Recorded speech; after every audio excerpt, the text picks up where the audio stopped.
Hadirin pemirsa yang dimuliakan oleh Allah Subhanahu wa taala, kita melanjutkan hadis yang kelima yang kemarin belum selesai, terkait dengan dua hadis yang disampaikan oleh Imam An-Nawawi. Yang pertama, man ahdatsa fi amrina hadza ma laisa minhu fahuwa raddun. Ini riwayat Imam Bukhari dan Muslim. Sementara riwayat Imam Muslim itu adalah man amila amalan laisa alaihi amruna fahuwa raddun. Baik, kemarin beberapa kandungan sudah kita bahas, ya, sudah kita bahas.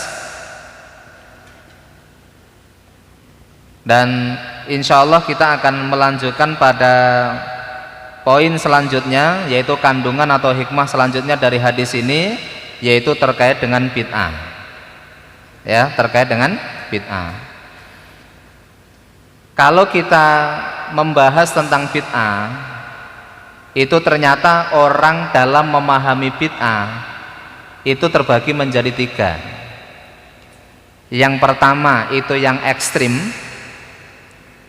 dikit-dikit bid'ah, nggak ada contohnya bid'ah, ini kan ekstrim. Kemudian yang kedua itu yang takut, ya, atau alergi dengan istilah bid'ah. Jangan bahas bid'ah, Bang, karena banyak orang yang nanti takut kemudian menjauh. Ini ada yang berlebihan juga, takut atau alergi dengan istilah bid'ah. Nah, kita akan berusaha untuk memahami bid'ah ini di pertengahan, tidak ekstrim, kemudian juga tidak terlalu alergi dengan istilah bid'ah. Bagaimana kita mencoba untuk membahas masalah-masalah bid'ah ini, itu ya harapan kita sesuai dengan apa yang kita pahami. Apalagi sebagai seorang duat, sebagai seorang dai, itu harus memiliki kaidah dalam berdakwah, yaitu gimana itu, yassiru wala tu'assiru, basyiru wala tunaffiru. Ini wabil khusus sebagai seorang dai. Yassiru wala tu'assiru, hendaklah kalian permudah, jangan mempersulit. Karena pada prinsipnya agama itu mudah. Di dalam surah Al-Baqarah ayat 185 Allah sampaikan, yuridullahu bikumul yusra wala yuridu bikumul usr. Allah itu menghendaki dalam urusan agama itu sesuatu yang mudah, dan Allah tidak menghendaki dalam urusan agama itu sesuatu yang sulit. Basyiru wala tunaffiru, berikan kabar gembira kepada mat'u, berikan kabar gembira kepada masyarakat, wala tunaffiru, dan jangan bikin mereka itu lari. Kaidah ini hadis dari Rasulullah Sallallahu Alaihi Wasallam. Tapi juga nggak boleh kebelabasan. Belabasan itu ya gara-gara menyenangkan mat'u, menyenangkan masyarakat, kemudian kita nggak mau berbicara al-haq, takut berbicara kebenaran, itu juga nggak boleh. Karena Nabi Sallallahu Alaihi Wasallam itu juga memberikan pesan, kulil haqqa walau kana murron.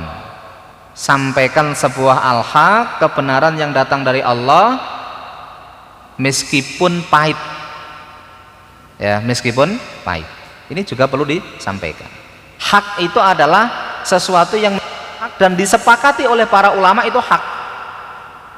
Terkadang juga masih ada sesuatu itu masih terjadi khilaf.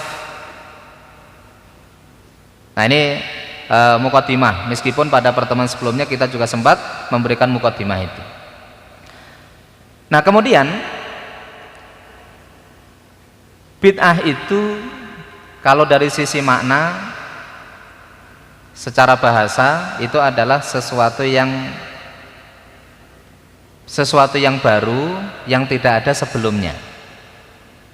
Ini secara bahasa. Tapi ingat, definisi yang berkaitan dengan syar'i itu tidak cukup berhenti di makna secara bahasa.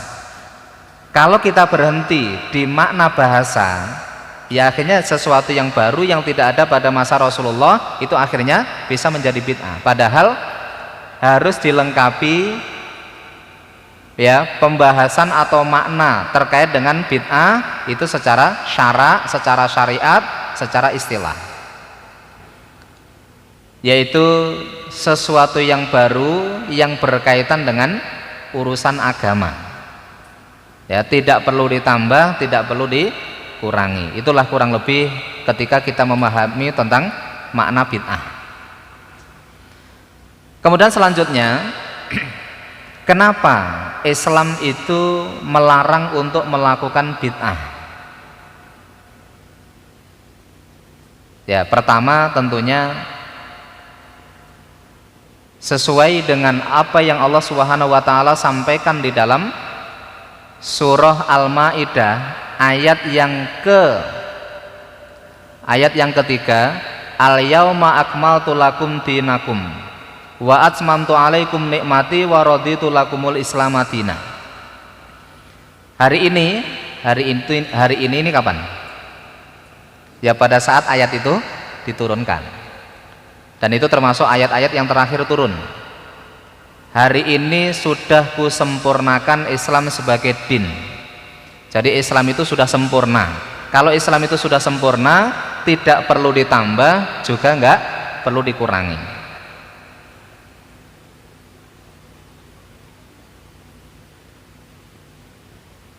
Kemudian alasan yang kedua, kenapa Islam itu mengingkari? Karena melakukan sebuah bentuk kebid'ahan itu membuka peluang seseorang untuk membuat sebuah hukum baru. Kan Islam sempurna nih, Islam sudah sempurna, kemudian dia melakukan sesuatu yang baru, melakukan tambahan ini, tambahan itu, dan lain sebagainya. Nah berarti ketika sesuatu itu tidak ada dalam hukum syariat, ya mulai dari Quran tidak ada, kemudian hadis tidak ada, kemudian ijma' para ulama juga tidak ada, kemudian dia harus memaksakan diri untuk sesuatu yang baru, apalagi sampai bertentangan dengan hukum syariat, berarti dia itu adalah pembuat hukum, ya kan? Itu alasan yang kedua, kenapa bid'ah itu harus dihindari. Kemudian alasan yang ketiga, kenapa bid'ah itu harus dihindari? Karena para pelaku bid'ah itu cenderung akan meninggalkan sesuatu yang sunnah. Contoh, zikir yang diajarkan dalam sebuah syariat, kalau kita memang komitmen dengan hukum zikir sesuai dengan syariat, kita bisa membuka Al-Adhkar karya An-Nawawi juga. Ada yang pernah mengkaji Al-Adhkar Imam An-Nawawi? Itu bukunya tebelnya segini, itu kalau yang terjemahan. Itu hanya membahas tentang zikir yang disunnahkan oleh syariat. Misalnya kalau kita zikir sesuai dengan panduan itu, nggak harus ngarang sendiri, nggak harus nambah-nambah, itu kira-kira cukup apa enggak sehari kita mengamalkan yang sesuai dengan sunnah itu? Jawabnya nggak cukup. Makanya kita kembali kepada apa yang diajarkan oleh sebuah syariat, oleh Allah, oleh Rasul, ijma'nya para ulama, itu sesungguhnya masih cukup banyak yang belum bisa kita kerjakan. Maka dari itu ini kita harus menghindari bid'ah itu, diantaranya ada 3 alasan tadi. Baik hadirin yang dimuliakan oleh Allah Subhanahu wa taala, kemudian supaya kita tidak termasuk berada pada pihak yang ekstrim tadi, dalam memaknai atau menghukumi bid'ah, dan juga supaya kita tidak termasuk yang takut atau alergi dengan istilah bid'ah tadi, maka untuk mempermudah kaidah dalam memahami sebuah hukum, apakah ini nanti masuk dalam kategori bid'ah atau tidak, setidaknya ada beberapa kaidah yang perlu kita fahami. Ya, sebuah syariat atau ibadah, ya itu nanti bid'ah atau tidak, ini kaidah-kaidah yang perlu untuk kita fahami. Pertama adalah ada dalilnya secara jelas. Ya, ada dalilnya secara jelas, baik dalam Quran, baik dalam hadis, kemudian juga dilanjutkan oleh generasi-generasi setelahnya, dan itu jelas. Kemudian penjelasan teknisnya pun itu juga dijelaskan secara hukum syar'i ada. Contohnya banyak, ya, ibadah-ibadah yang landasan hukumnya jelas ada, baik Quran baik hadis, kemudian tata caranya itu dijelaskan oleh Rasulullah SAW. Tata caranya itu dikerjakan oleh Rasulullah SAW. Kemudian yang kedua adalah landasan hukumnya itu ada, tapi Nabi itu memberikan contoh tapi tidak selamanya dalam menjalani kehidupan. Inilah yang melatar belakangi kenapa Umar bin Khattab ketika memulai untuk menggerakkan sholat tarawih berjamaah lagi, beliau mengatakan ini adalah sebaik-baik bid'ah. Kenapa Umar mengatakan ini adalah sebaik-baik bid'ah? Karena pada masa Umar itu adalah sesuatu yang baru. Kan Nabi Shallallahu Alaihi Wasallam tarawih sebagaimana yang kita lakukan itu di bulan Ramadan di awal waktu itu hanya beberapa hari saja. Setelah itu Nabi tinggalkan, betul-betul ditinggalkan oleh Nabi. Jadi Nabi nggak mengerjakan lagi berjamaah bersama dengan para sahabat, sampai pada eranya Abu Bakar juga tidak ada. Kemudian pada masa Umar itu awal-awalnya juga nggak ada, tapi Umar melihat orang-orang itu di Masjid Nabawi masing-masing ini sholatnya, ada yang di pojok sana, ada yang di pojok sini, ada yang berimaman dengan yang lain, yang satu dengan imam yang berbeda, ada yang sendiri-sendiri. Kemudian Umar itu punya ijtihad, ya sudah, kalau begitu saya akan mencari satu imam, kemudian yang lain itu menjadi makmum. Sejak itulah sholat tarawih berjamaah di awal waktu itu dikerjakan sampai hari ini.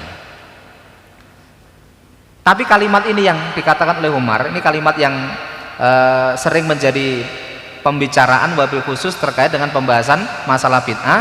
Ini adalah sebaik-baik bid'ah. Jadi landasan qiyamul lail atau landasan sholat tarawih itu jelas ada, nggak ada khilaf. Kemudian kalau contohnya itu Rasul hanya mengerjakan beberapa hari saja. Setelah itu nggak ada kan? Setelah itu Nabi nggak mengerjakan. Setelah itu pada masa Abu Bakar juga tidak dikerjakan. Kemudian dikerjakan lagi pada masa Umar bin Khattab. Meskipun di awal-awal kepemimpinan Umar bin Khattab itu beliau juga tidak mengerjakan. Jadi itu tidak bisa disebut sebagai bid'ah. Kemudian yang ketiga, landasan syar'inya ada, tapi ternyata contohnya, teknisnya itu tidak ada penjelasannya. Landasan utamanya ada, tapi tidak ada contohnya. Apa contohnya?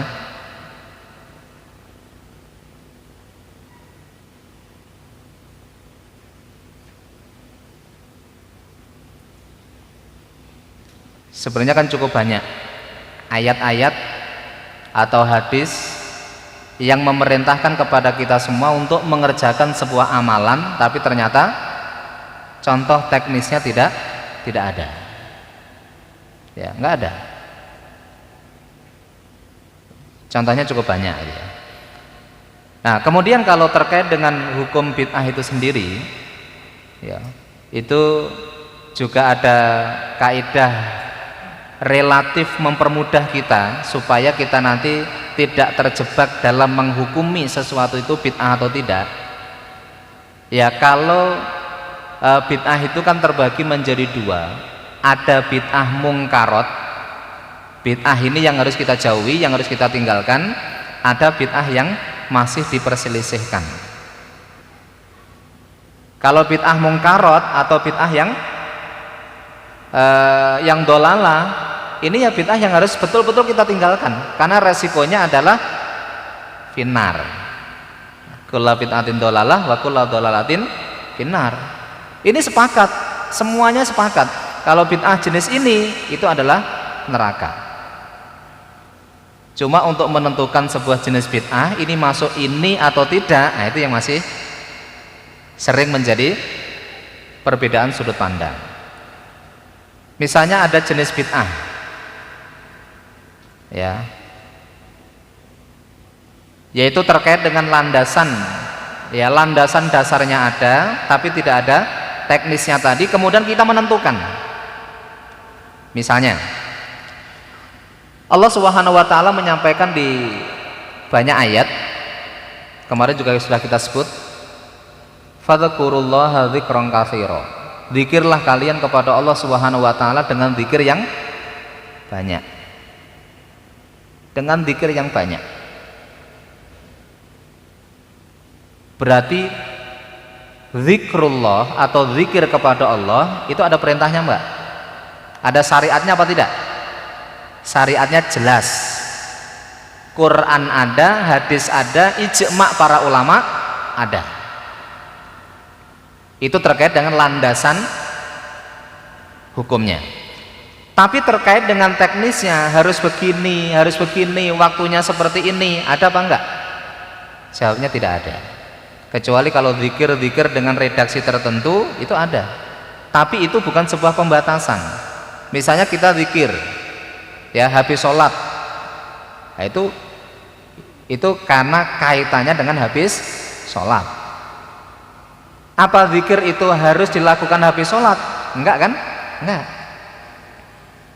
Makanya di dalam surah An-Nisa itu, surah Ali Imran ayat 90-91 itu, alladzina yadhkurunallaha qiyaman wa qu'udan wa 'ala junubihim, gitu.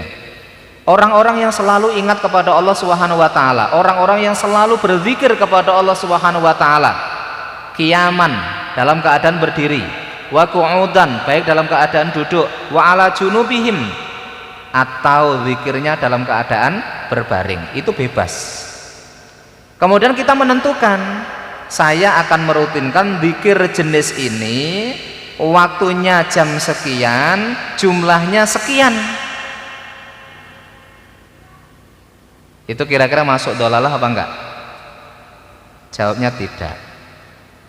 Ya. Kenapa kok saya menghitung dalam jumlah sekian? Karena jumlah sekian itu menurut persepsi saya itu kathiron, itu banyak. Makanya saya menghitung dalam jumlah sekian.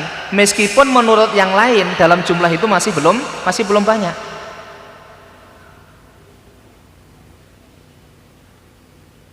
Atau misalnya kemarin kita bacakan, kita sampaikan hadis tentang keutamaan membaca Al-Ikhlas berapa kali? 10 kali. Sudah dikerjakan dalam pekan ini? Ada yang belum? Jangan-jangan belum ada yang mengerjakan. Barang siapa yang membaca surah Al-Ikhlas 10 kali, maka Allah Subhanahu wa taala akan membangunkan rumah di surga. Coba bayangkan, rumah di surga. Kalau Allah Subhanahu wa taala, kalau Rasulullah Shallallahu alaihi wasallam itu memberikan jaminan rumah di surga, berarti otomatis mengamalkan itu adalah peluang untuk mendapatkan surga. Kira-kira berapa menit sih baca Al-Ikhlas 10 kali? Hah? Saya kira nggak ada 10 menit, nggak ada 5 menit. Ya, dicoba. Itu saat apa namanya? Kita dapat sebuah rumah loh, dapat sebuah rumah di surga. Dan jangan membayangkan rumah di surga itu sama dengan rumah kita di dunia. Nanti kalau kita membahas tentang rumah-rumah di surga itu luar biasa indahnya, luar biasa indahnya. Nanti kita bahas kalau khatam ini ya, arba'in. Nggak tahu berapa tahun lagi. Itu sesuatu yang indah, sesuatu yang menarik. Nah, kemudian pertanyaannya, kapan saya membacanya? Ada apa enggak penjelasan teknisnya? Jawabnya enggak ada. Sampean mau baca habis subuh silahkan, mau baca sebelum berangkat kerja silahkan, mau membaca pada saat istirahat dalam kerja silahkan, dibaca habis sholat silahkan, itu fleksibel. Bahkan ketika kita harus rutinkan setiap waktu ini misalnya, itu juga nggak apa-apa. Itu contoh. Kemudian ada lagi misalnya sholawat, membaca sholawat. Landasan hukumnya ada apa enggak? Sholawat ada syariatnya enggak? Ada. Biasanya khotib selalu membacakan innallaha wa malaikatahu yusholluna 'alan nabi ya ayyuhalladzina amanu shollu 'alaihi wa sallimu taslima. Ini Qur'annya yang memerintahkan kita untuk bersolawat kepada Rasulullah sallallahu alaihi wasallam. Nabi juga mengatakan man shalla alayya wahidan sallallahu alaihi asra. Siapa yang bersolawat kepadaku sekali saja, Allah akan membalas 10 kali lipat. Pertanyaannya, kalau kita merutinkan solawat dalam satu hari 150 kali, bid'ah apa enggak? Hah? Tidak. Kenapa? Karena landasan hukumnya ada, meskipun tidak dijelaskan teknisnya. 1 kali dibalas 10 kali lipat. Hari ini sudah berapa kali sholawatnya? Di luar tahiyat? Jangan-jangan belum. Kalau yang sudah maksurat sudah. Saya nggak tahu maksuratnya sekali-sekali apa 3 kali. Kalau dibaca sempurna berarti sholawat itu standarnya 10 kali.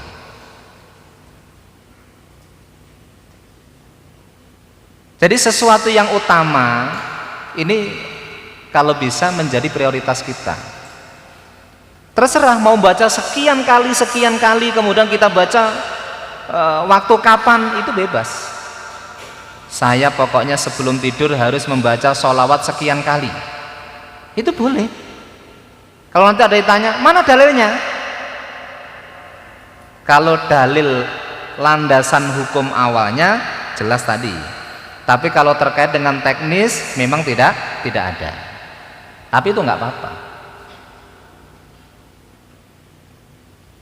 Orang yang terkadang mengklaim bahwa itu adalah sesuatu yang bid'ah, coba ditanya, terus sampean selawatnya kapan? Nah, kan repot. Saya selawatnya dalam sholat. Nah, ya itu mah nggak usah dibahas.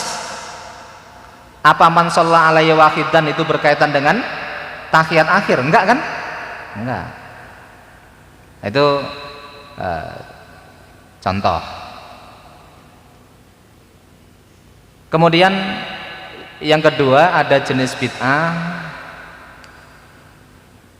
ahli ilmu menyebut tarkiyah. Tarkiyah itu adalah meninggalkan sesuatu demi takarrub kepada Allah Subhanahu wa taala. Misalnya kalau yang dijadikan contoh itu adalah seseorang punya komitmen meninggalkan sunnah pernikahan. Maksudnya dia nggak nikah. Ada yang punya komitmen nggak mau nikah gara-gara pengen fokus beribadah. Nah, ini diperselisihkan. Ya, diperselisihkan. Ya kalau belum kan urusan belum ya, karena belum laku. Sadis banget bahasanya, belum laku, belum saatnya ya.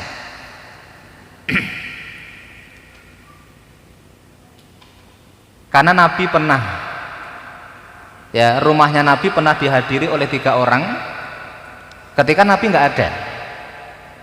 Kemudian ketemu dengan istrinya Nabi, kemudian ditanya, apa kebiasaan Rasul? Kemudian dijawab oleh istri beliau, Rasul itu ya begini, begini, begini, begini, dan begini. 3 orang itu, ya 3 orang itu, akhirnya dia mikir, oh, itu Nabi yang sudah dijamin oleh Allah Subhanahu wa Ta'ala. Kalau kadang mengerjakan, kadang enggak, itu mah masih wajar. Apalah artinya saya? Makanya saya akan komitmen untuk memaksimalkan, mendekatkan diri kepada Allah, taqarrub kepada Allah dengan komitmen 1. Orang yang pertama, dia akan puasa sepanjang kehidupannya, akan puasa terus, pokoknya nggak ada hari yang tidak berpuasa, dia akan puasa terus. Tujuannya apa? Puasa itu tujuannya untuk mendekatkan diri kepada Allah. Sekilas baik apa enggak? Baik. Wong puasa untuk mendekatkan diri kepada Allah, dia komitmen itu. Kemudian itu punya komitmen, malam saya akan saya pakai untuk qiyamul lail, sepanjang malam, dan saya nggak akan tidur. Jadi mulai dari habis isya sampai subuh dia sholat terus. Sekilas baik apa enggak? Baik. Makanya dipilih apa tadi? Yang satunya, hidup saya akan gunakan untuk beribadah terus, dan saya tidak akan pernah menikah. Kalau menikah harusnya ibadah ini, kemudian nanti harus bercandaria dengan keluarga, dengan anak, dengan istri, ya akhirnya tersita. Akhirnya dia punya komitmen, ya sudah nggak usah nikah. Setelah masing-masing punya komitmen, dia pamit pulang. Nggak lama Nabi pulang. Kemudian disampaikan oleh Bunda Aisyah, ya Rasulullah, orang kesini bertanya begini dan begitu. Terus ya saya jawab begini. Terus kemudian 3 orang itu punya komitmen seperti ini, seperti ini. Kemudian Rasul merasa kecewa dengan raut muka yang berubah. Nabi cari orang tadi, kemudian ketemu. Apakah tadi kalian yang mengatakan begini dan begitu? Iya, wahai Rasulullah.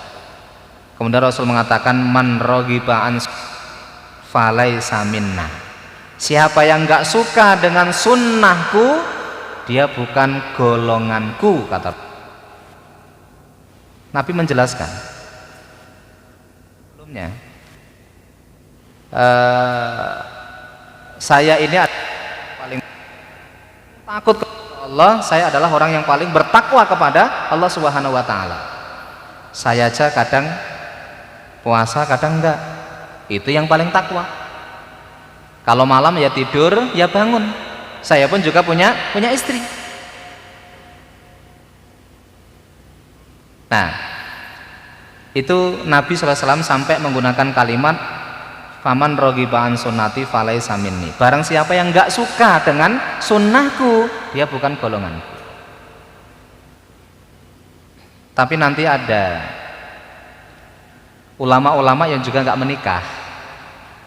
Ibnu Taimiyah, Imam An-Nawawi, pengarang kitab ini, itu juga enggak nikah. Tapi di usia muda beliau menghadap Allah Subhanahu wa Ta'ala. Di usia 40-an tahun beliau menghadap Allah. Ketika ditanya Imam An-Nawawi, kenapa kamu tidak menikah? Jawabannya cukup menarik. Ada yang tahu? Imam An-Nawawi ditanya, kenapa kamu nggak menikah? Jawabnya adalah, karena menikah itu bisa mematikan hati. Imam Asyuyuti, kenal? Imam Asyuyuti itu ditanya, kenapa engkau menikah? Karena dengan menikah itu bisa menghidupkan hati. Bisa dipahami? Silahkan dipikir masing-masing. Itu statement yang berbeda, ya, statement yang berbeda. Imam Malik itu memang Imam An-Nawawi, maaf, Imam An-Nawawi itu memang seseorang yang kalau kita sebut dengan bahasa kita gila kepada ilmu, luar biasa. Beliau dengan ilmu itu luar biasa. Kalau antum nggak nikah dalam rangka itu ya ngikuti Imam An-Nawawi, boleh-boleh aja gitu ya. Nah, tapi karyanya mirip-mirip dengan Imam An-Nawawi. Sudah nggak nikah, alasannya adalah taqarrub ilallah, tapi malam nggak tahajud, puasa Senin Kamis juga nggak jalan, dakwah juga nggak pernah terlibat, maksurah juga sering bolong. Siapa tujuannya nggak nikah?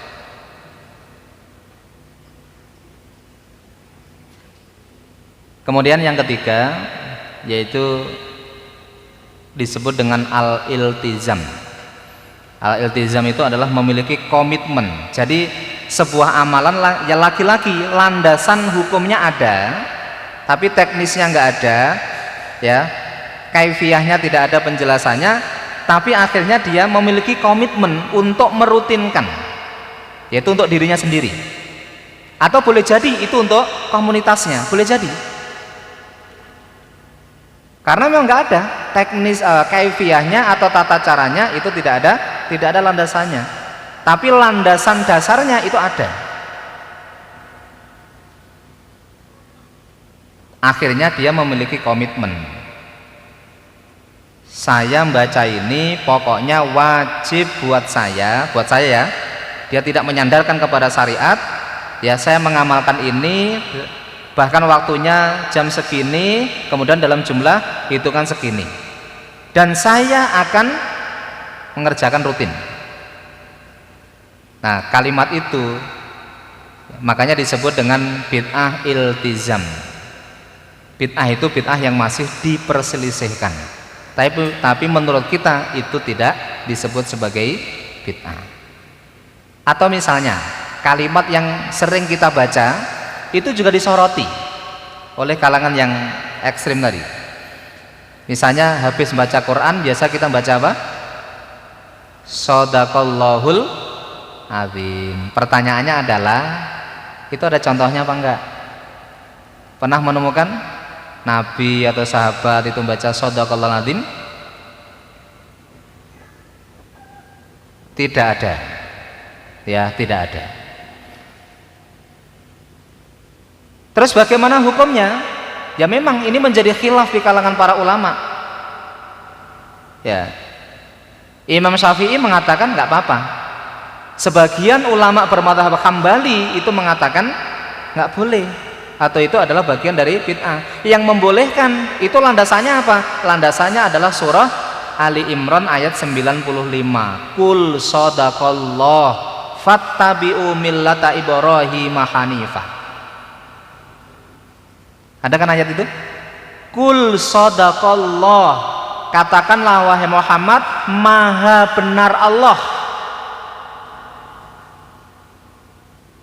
Sehingga ketika kita baru baca Quran, sementara kita berawal dari sebuah keyakinan dzalikal kitabul la raiba fi, inilah kitab suci Al-Quran yang tidak ada keraguan di dalamnya. Kemudian setelah selesai kita menutup dengan kalimat shadaqallahul azim. Maha benar atas segala, maha benar Allah atas segala firman-Nya.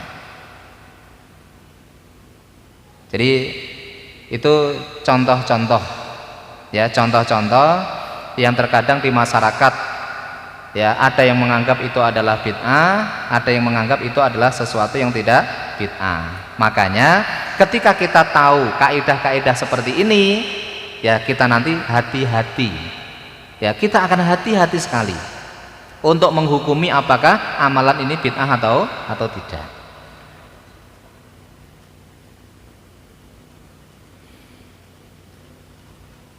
Nah, ini adalah hal yang berkaitan dengan bid'ah, meskipun kalau kita membahas tentang hal yang berkaitan dengan bid'ah itu panjang, ya, panjang dan membuka peluang terjadinya perdebatan yang nggak akan selesai. Tapi setidaknya buat kita dengan kaidah-kaidah tadi, kita tidak akan begitu ekstrim dalam menghukumi, Satu, kemudian yang kedua, kita pun juga tidak alergi terhadap bid'ah, kemudian kita berada di tengah-tengah. Kalau bid'ah yang jelas-jelas ya landasannya tidak ada, kemudian apalagi kaifiyahnya, apalagi nanti bertentangan dengan syariat, nah ini yang harus dijauhi. Harus dijauhi karena itu adalah bid'ah munkarat. Dan ini fungsinya kita mengkaji. Ya, fungsinya kita mengkaji syariat yang datang dari Allah Subhanahu wa taala, itu arahnya ke sana. Makanya relatif lebih mudah hal-hal yang masuk dalam kategori bid'ah dhalalah itu adalah sesuatu yang diada-adakan yang berkaitan dengan ibadah mahdhah. Itu mudahnya. Baik, itu hikmah yang keempat. Berarti kita lanjutkan hikmah yang selanjutnya. Itu mirip dengan pembahasan yang sudah kita bahas ya. Yang selanjutnya itu dari hadis di atas bisa kita pahami bahwa siapa yang mereka-reka satu amalan, maka dosanya ia sendiri yang menanggung dan amalannya tertolak. Makanya hadis itu menjadi warning buat kita. Kalau kita mau beramal, kalau kita mau beribadah, jauh lebih aman ketika kita mempelajari kenapa saya melakukan ini, karena landasannya jelas. Ya, kenapa saya mengamalkan ini? Karena ada panduannya jelas. Nah, itu supaya kita tenang. Ya, supaya kita tenang, kemudian kita juga berharap bahwa setiap amal yang kita lakukan itu diterima oleh Allah Subhanahu wa taala. Sebab resikonya kalau amalan itu tidak ada landasan hukumnya, ya, Quran nggak ada, hadis nggak ada, kemudian generasi setelah Rasul juga nggak ada, para ulama di kalangan para imam madhab juga tidak ada, kemudian kita bikin sendiri. Nah, ini yang harus dihindari.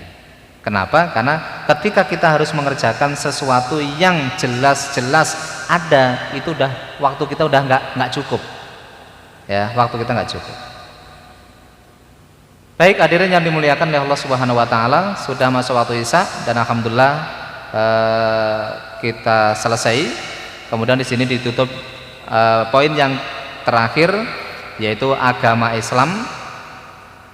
Ya. Sebelumnya, setiap larangan itu cenderung pada dampak kerusakan. Ya tadi, kalau orang itu fokus kepada sesuatu yang bid'ah ini adalah bid'ah yang munkarat, maka itu cenderung mengarah kepada sebuah kerusakan. Makanya di muqaddimah tadi kita sampaikan bahwa cenderung seseorang itu akan meninggalkan sunnah. Yang terakhir, agama Islam itu sudah sangat sempurna, ya, tidak perlu ditambah dan juga tidak perlu dikurangi. Hanya kita berusaha untuk mengerjakan semaksimal mungkin dengan harapan itu sebagai bentuk ketundukan kita kepada Allah Subhanahu wa taala. Semoga ada manfaatnya. Sebelum ditutup, kalau ada yang ditanyakan.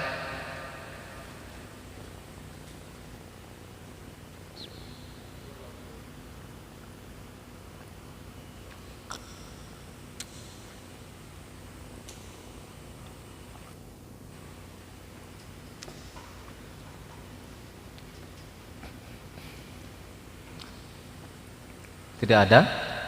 Faham atau bingung atau ngantuk atau malu?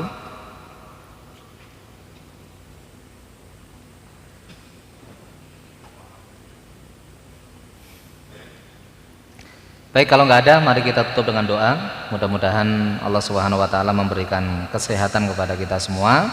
Allah memberikan ilmu yang bermanfaat kepada kita. Ingat, ilmu itu ada yang manfaat, ada yang enggak.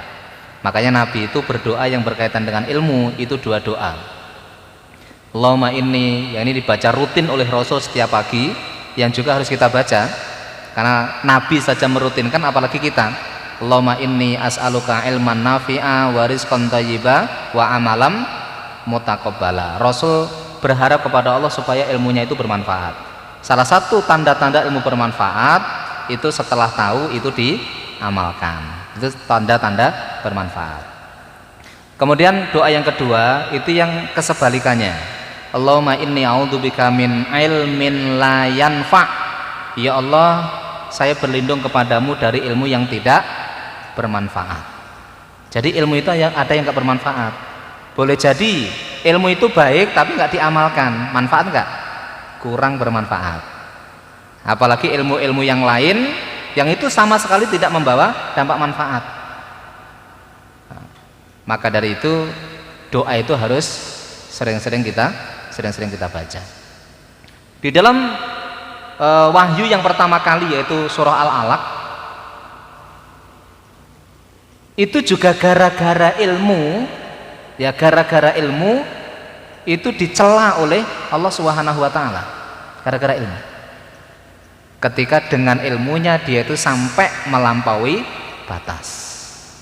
Makanya doa minta ilmu itu bermanfaat harus kita panjatkan, doa minta perlindungan dari ilmu yang tidak bermanfaat juga harus kita sampaikan kepada Allah Subhanahu wa taala. Allahumma shalli wa sallim ala nabiyyina Muhammad wa ala alihi wa sahbihi wa man tabi'ahum bi ihsan ila yaumil din. Allahumma ighfir lana dhunubana wa li walidina warhamhum kama rabbayana shighara.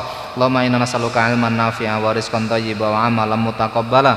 Allahumma inna na'udzubika min ilmin la yanfa' wa min qalbin la yakhsha wa min nafsin la tasba' wa min 'ainin la tadma' wa min ta'watin la yustajabu laha.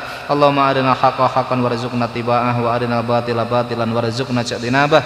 Rabbana dhalamna anfusana wa illam taghfir lana wa tarhamna lanakunanna minal khasirin.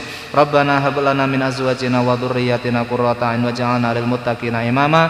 Rabbana atina fid dunya hasanah wa fil akhirati hasanah wa qina adzabannar. Wa sallallahu ala sayyidina Muhammad wa ala alihi wa sahbihi wa man tabi'ahum bi ihsan ila yaumil Subhana rabbika rabbil izzati amma yasifun wa salamun alal mursalin walhamdulillahi rabbil alamin. Kita sempurnakan dengan doa kafaratul majelis.